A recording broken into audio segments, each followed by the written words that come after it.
we did was, it started in '78, and most people at the time, I'd just come to America a few years earlier, most Americans said, well, it's better to be dead than red. And I said, you mean you'd rather be dead? Yes, we don't want to be communists. Not that they understood what that meant anyway. And I said, well, what about the pygmies in Africa? They'll die too. And they said, yeah, better they're dead too. They don't want to be communists either. So today, Russia's got 2,500 weapons. There are only 240 major cities in the Northern Hemisphere. The data for nuclear winter has just been redone by the meteorologists, and it's worse than originally predicted. 1,000 bombs on 100 cities would create nuclear winter and the end of life on Earth and plunge us back to the stage. We're worried about global warming. This is the elephant in the sitting room that no one looks at. But you see, we can cut through that, being doctors, and say this is medically contraindicated. It's not being brave, it's just speaking our truth as we've learnt it as physicians. I think I need to... As if I could stop you. Dr. Helen Caldicott is the co-founder of Physicians for Social Responsibility, founder of the Women's Action for Nuclear Disarmament, and founder and president of the Nuclear Policy Research Institute. She has received many awards for her work, most recently the Lannan Foundation's 2003 Prize for Cultural Freedom, 19 honorary doctoral degrees, and was personally nominated for the Nobel Peace Prize by Linus Pauling, himself a Nobel laureate. It's live in the studios this morning, Dr. Helen Caldicott. I'll tell you a funny story. I gave a talk the other day, and I talked a little bit about why men kill, and a man came up to me, he said, I've got prostate cancer, and he said, I was given my first dose of estrogen the other day. He said, for the first time in my life I felt like shopping. And that's a true story. And, there is a tremendous difference neurophysiologically between the hormones. And I think it's time that the women had proportional representation, which is 53%. And you'll get people like Hillary, and you'll get all sorts of political stripes and colours, but the magic number is 30%, below which the women tend to vote to please the men, as we've been brought up to do. Above 30%, the women say, no, we're not voting for missiles today, we're voting for milk for children. And it's of all political stripes and colours. So, and France has passed a parity law that 50% of people running for political office have to be women. It's interesting, they're setting the tone. Well, they had their revolution before you, didn't they? That's why they gave you the Statue of Liberty. So would that be part of your presidential platform? That oh yeah, I'd really, yeah, I'd pass a decree, I guess, that 50% of all people running for office, and I would get rid of this dreadful that I would use the model of Australia. Our elections are 3 weeks long from the announcement of the election, and there's virtually no money. Well, there's a bit of money involved in it now, but virtually no money. And if you get, I ran for Parliament once and nearly won. If you get above 3% or 4% of the vote, the federal government pays for your campaign. We're speaking with Dr. Helen Caldicott. She is co-founder of Physicians for Social Responsibility, and you mentioned talking to people. You're actually going to be talking to people this evening. It is a fundraiser for Washington Physicians for Social Responsibility. Leadership. Helen Caldicott.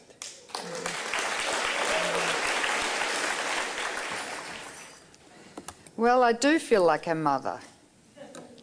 I do feel like I've given birth to something really profound. It was always my feeling ever since I entered first-year medical school, I guess, in 1956, that doctors, and I took the Hippocratic Oath, that doctors had a profound responsibility, not just towards our patients, but towards all of creation. I guess as I learned histology and biology, and that's why I'm a pantheist, that I worship nature, and that we in fact understand, I think, biology better than most people on the planet, because we deal with life and death many days, and with the human psyche. I always felt with PSR that we had the tools to save the planet. And in fact, and indeed, we did end the Cold War. And how it started was that I was writing a paper for the New England Journal, asked by Arnold Relmond to write a paper about the medical implications of nuclear power. And I spent a year researching that subject. In fact, the paper was rejected because when it was peer-reviewed, they said, well, you didn't give the other side. And I said, but there is no other side medically. It's like saying, well, polio is bad, produces infantile paralysis, but on the other hand, it's got some good features. And I said there aren't any, so they rejected the paper. But as I was studying this subject, and I was on the faculty at Harvard working in the cystic fibrosis unit, and I had a super boss called Harvey Colton. Some of you might have known him. He's just died of colonic cancer. I can't imagine the world without Harvey. He was a wonderful, wonderful, brilliant man. And during that time, a young man came to see me. He was an intern at Cambridge City Hospital called Ira Helfand, and there was a referendum in Cambridge to stop all nuclear activities, which would have meant MIT closing down its reactor, Harvard stopping all nuclear activities and the like. And there was a strong push against that, and he said he needed some articles. And we were talking about this, and I gave him a few articles, and he said, I turned to him and I said, Ira, you know, this is a medical problem.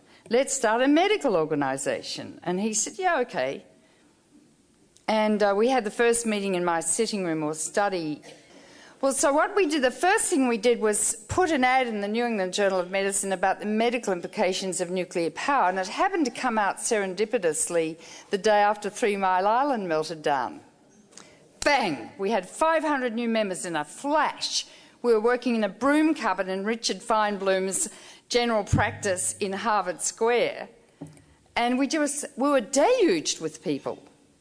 And so we just took off with a flying start.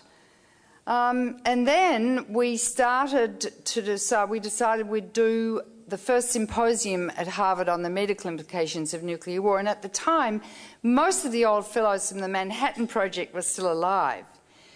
Jerry Wiesner, who was Jack Kennedy's science advisor. Jerry said to me, he said, you know, one day I was standing in the Oval Office and Jack was standing there, as he did, with his hands behind his back, looking out the Oval Office windows, and the rain was falling. And it was the time of the testing, and the rain was full of strontium-90, and he said, you mean, Jerry, there's radiation in that rain? And he said, yes, Mr. President. And that brought about the Partial Test Ban Treaty. George Kistiakowsky, the chemist who formed the implosion mechanism for the first bomb with the plutonium, first bomb named Trinity after the Father, Son and Holy Ghost. And when Oppenheimer watched it explode, he said, I've become the death, the shatterer of worlds. And then he said, for the first time, physicists have known sin, and they have been sinning ever since. And I'm fed up with them. I'm fed up with these people who are sinning. And they know damn well that E equals mc squared, and to release the energy inside the atom is just catastrophic.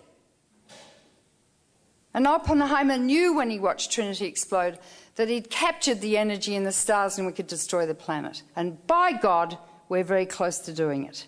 And by God, no one cares. Except us, maybe, and a few others. Hardly any. Oh, well, Kissinger's got into it now, like, after a long time, and George Shultz after a long time, but they're slow in learning. But we've led the way. So we had our first symposium at Harvard, 2 days, and by God, the press were fascinated. And of course, the Boston Globe the next day had the concentric circles of destruction, and the bishops and the cardinals started reading about it, and they started to say, gee, Jesus wouldn't approve of this. And gradually, Hunthausen and Bernardine and all the others got together and they wrote the bishop's pastoral letter against nuclear war. And what we did, too, was spawn other groups. So we got architects for social responsibility, psychologists, real estate agents. I was asked to speak at the annual Morticians Conference about nuclear war, and I said, well, why do you want me to talk? And they said, well, we don't want to have to embalm radioactive bodies. And I said, don't worry, you'll be one yourself, you know. So they passed a resolution against nuclear war. And all the stratas of academia banded together. Architects said it was bad for architecture, bad for history, you know, archaeologists. And so we spawned, we sort of gave birth to all these other groups, and they just rose up. So in 1982, what happened? We got 1 million people in Central Park. I also had a wonderful publicist called Pat Kingsley, who heard me speak, I think in the LA PSR conference, and she said she'd work for me for free. And the way she did it was, I was a boring old woman doctor, you know, in tweed suits, talking about the medical effects of nuclear war. Who wants to listen to that? But she got Sally Field and Candy Bergen and Lily Tomlin on, and she'd ring up the producer and say, I'll give you the film stars, but you've got to have Helen Caldicott. Well, they did, you know. So I'd come on, and Lily, for half an hour, she would have given all the effects, the medical effects and everything. There was nothing for me to talk about when I got on, because Lily learnt the whole thing. But because of Kingsley, I was in Vogue, Family Circle, Ladies' Home Journal, I mean everything. Merv Griffin, who's just died. Actually, Merv Griffin was the first show I went on, and I was on with Ava Gabor. And she had a big pink dress on, very low, but a big pink frill around there, and diamonds like the size of pears hanging from her ears. And I only had a little time to talk, and I was talking about the medical stuff, and she said, the Russians roll over children with tanks. And everyone clapped, and then we had a break for an ad. And I was so nervous, I picked up a glass of water and put it straight down my front. And then I thought, children. So when it came back again, I said, yes, the children don't believe they're going to survive, like Natalie. And I got in just under the wire. You've got to be quick, you know, on television. And so Kingsley actually, through the media, mobilised 80% of Americans. We did it too, but it was through the media. And really the media is determining the fate of the earth. I gave a 3-minute speech before this 1 million people, a sea, an ocean of faces in New York, and I dropped the bomb. I didn't know what to say when I got up there, and I thought, yeah, I'll drop the bomb on them. And I was leaving Central Park, and a woman came rushing up. She said, were you on television this morning? I was actually on with Orson Welles. It was amazing. He was so huge, they had to lift him, he was in his wheelchair, lift him up with a crane onto the platform to speak. Anyway, she said, I was in the shower and I heard this voice saying, every town and city with a population of 50,000 or more is targeted with at least one bomb. She said, that's why I'm here. I didn't know that. You see, you just need one grab and people get it. So what we did was simply amazing, and we got to recruit 23,000 physicians, and by God were we powerful. And you're still powerful, but I used to travel around servicing, 123 chapters or something, and teach people how to speak on television and radio and, you know, become stars of stage, screen and radio. I believe that if PSR had continued the way it was going, by now we would have almost abolished nuclear weapons. We did bring an end to the arms race with the freeze in a certain sense. I went to see Reagan and we went to see Gorbachev, and it was spectacular, and the Berlin Wall came down, and I do lay that at our feet. We instigated that, and it came about. And for that I congratulate all of us, and that's practising global preventive medicine through the political process. George I got rid of a few weapons unilaterally, and I've written about that in this book, The New Nuclear Danger, George Bush's Military-Industrial Complex. But then we got Clinton, who had no courage. He'd smoked some dope, but he didn't inhale, don't you know? He never went to Vietnam, so he felt embarrassed. He had no courage. And he left the weapons in place. Instead of saying, right, we handed him on a silver plate the mechanism to abolish nuclear weapons. And there was a precedent for that when Reagan and Gorbachev met in Reykjavik in 1987. They almost, over a weekend, abolished nuclear weapons, if you remember. It was absolutely a stunning exercise.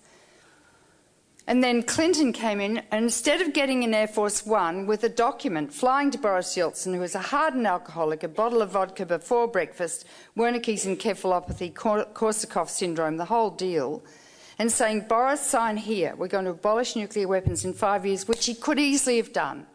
He left the weapons in place. And that is his legacy, and his wife is running now, and she has received more money from the military-industrial complex than any other candidate running, and I don't trust her. And just because she's good at raising money, doesn't mean to say she'll be a good president. And everyone gets on the bandwagon and follows. Obama came out the other day to abolish nuclear weapons. You know, no one's ever done that running for president before, and so is John Edwards. John Edwards? Yeah. He also is against nuclear power, incidentally. Obama takes money from Exelon, he's for it. Most people have no idea about the medical implications of nuclear power, none. Or the physics, or the chemistry, or the engineering, none. Especially the candidates. We've got to teach them. So the weapons stayed in place. So then we get this very low IQ president who is, I don't know if he's a sociopath, but he's a very strange character. There's a book written about him called Bush on the Couch by a psychiatrist called Frank, which is absolutely fascinating. He had a very traumatic childhood, suffice it to say, he's dyslexic, and, you know, I'm fascinated with analysing him, and I don't think anyone should get to be president or anyone in high office without being psychoanalysed. But then you'll have to psychoanalyse the psychoanalysts to make sure they don't have a political agenda themselves. But, you know, the real etiology of where we're at today is in the reptilian midbrain. And we use our left brain to rationalise what we really want to do in the reptilian midbrain. And there are some people who are well in control of their emotions, but many are not. And that's the dilemma of the human species.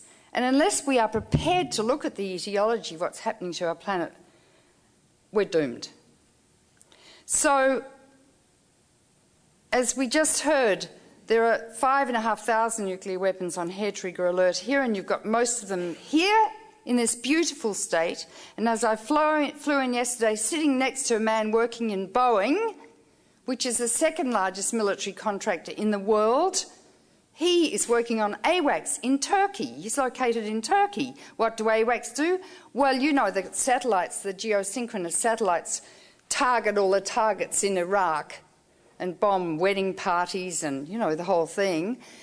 That's called the militarisation of space. In fact, AWACS can look at the planes, they can look at the people on the ground and the tanks, and he's very excited about it.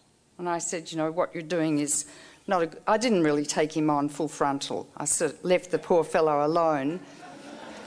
But then we flew over Boeing, miles and miles and miles of the bloody thing. And then there's Hanford, which will never be cleaned up. You can't clean up radioactive waste. You can transfer it from one place to another, but you can't clean it up. And in the process, you expose more and more people to the radioactive isotopes and carcinogenesis. The federal government chose 560 square miles in southeastern Washington state on which to build nuclear weapons in the 1940s.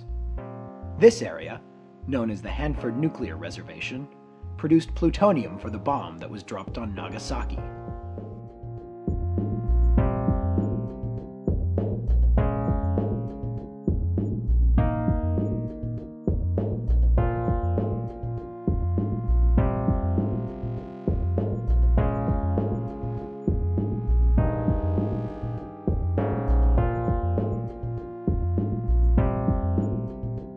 The need to bomb Nagasaki during the Second World War, and nuclear weapon production in general, remain controversial issues. The desire to clean up this ecological nightmare, however, remains common ground.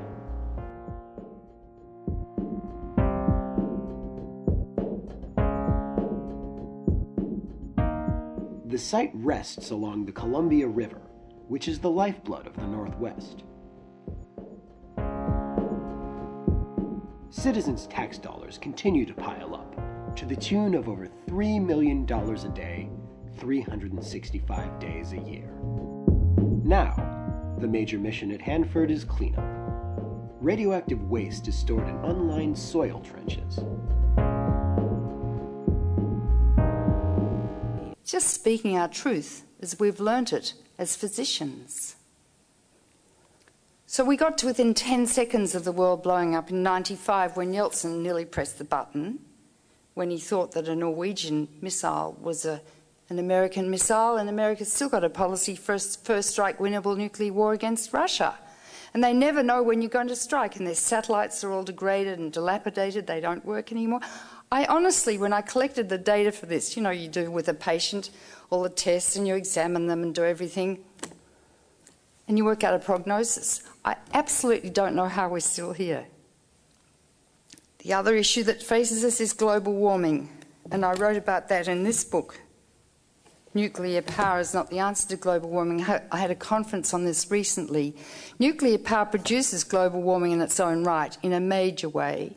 It's a socialised industry in a free market economy. You know, it's kind of communism. I thought Americans were against communism. And of course, it's incredibly dangerous. Most of the candidates don't know anything about that. So therefore, the nuclear industry has found that, you know, they're actually the answer to global warming, as Dick Cheney says. They emit nothing. They're emission-free, which is all a lie. And they're using Hill and Knowlton to propagandise the fact that they're clean, green and amazing.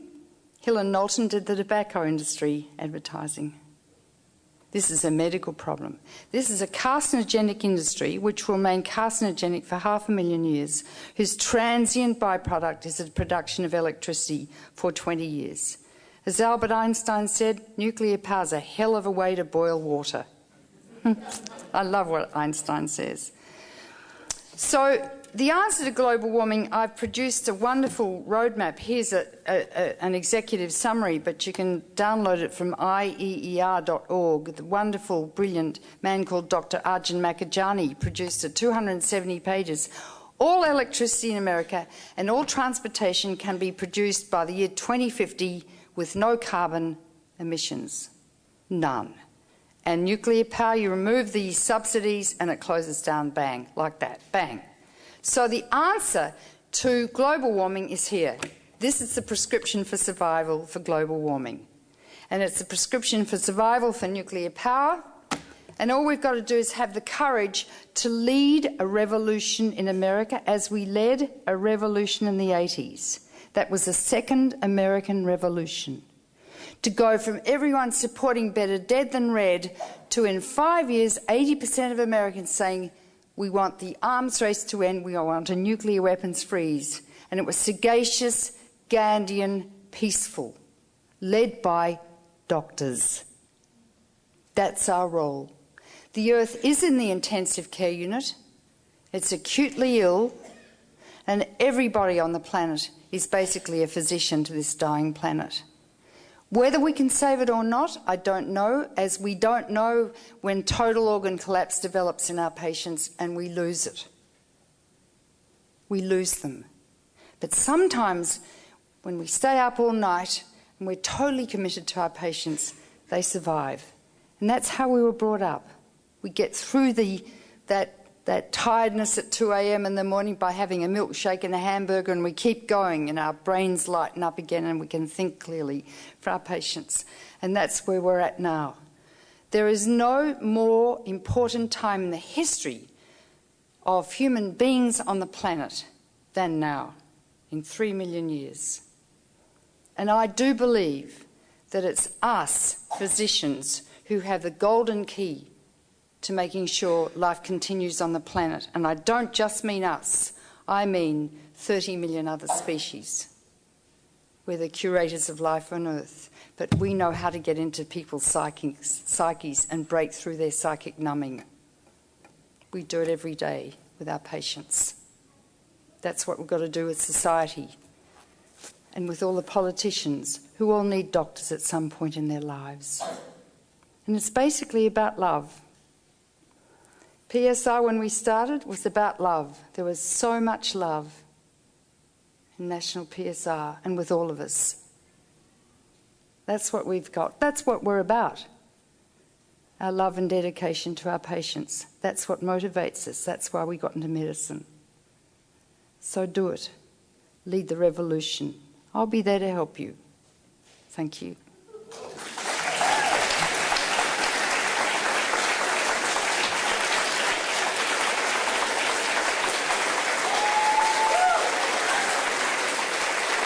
Here's the solution to global warming. We have it within our capacity to mobilise this community, as we once did in the 80s, to produce abolition of nuclear weapons with Russia. And we have it within our ability to close down all reactors. That's in the roadmap. Remove the federal funding. Now, you must be informed. As your wonderful Jefferson said, an informed democracy will behave in a responsible fashion. So I invite you to read my book, Nuclear Power's Not the Answer. You'll have so many arguments. You'll be able to clean Dick Cheney's clock every time he tries to tell you it's good. Nuclear, and then the other one is The New Nuclear Danger, George Bush's Military-Industrial Complex, in which there's a chapter on DU weapons and the new weapons that America's building and the neocons and the like, and War in Heaven about the impending weaponization of space, partly led by your people here at Boeing. And if you all rise up, each one of you can be more powerful than the most powerful person who ever lived. I came here in 78, a mere woman, an alien, a young doctor, naive. And it was my naivety that's led me, because I don't see any problems in doing what I do or speaking the truth. And people like that. If you speak your truth, not worried about admonitions from others, you become a leader. Do it. Speak your truth and get out there.